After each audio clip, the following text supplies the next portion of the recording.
مسلم league قوف کے رہنما اور پی اے چودھری اعجاز احمد نے ڈیرہ ڈنگا پر روزنامہ سٹی 53 نیوز سے گفتگو کرتے ہوئے کہا کہ ان کی دلی خواہش ہے کہ ڈنگا کو ایک خوبصورت اور ماڈل شہر بنایا جائے اور شہر کے اسٹیٹس میں نمایاں اضافہ کیا جائے۔ انہوں نے کہا کہ ڈنگا میں میجر اکرم شہید sports stadium, Maryam Nawaz park اور ٹراما سینٹر پر کام تیزی سے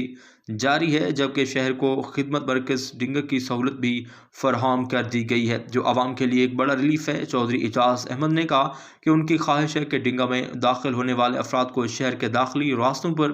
خوبصورت رہائشی گیٹ نظر آئیں اور اس منصوبے کو وہ عملی شکل ضرور دیں گے۔ انہوں نے معززین شہر سے اپیل کی کہ وہ شہر کو خوبصورت بنانے کے لیے آگے بڑھیں اور آرائشی گیٹس کے لیے فنڈز فراہم کریں۔ ان کا کہنا تھا کہ جو حضرات اپنی بزرگوں کے نام سے گیٹ بنوانا چاہتے ہیں، وہ اس گیٹ کو انہی کے بزرگوں کے نام سے منسوب کیا جائے گا۔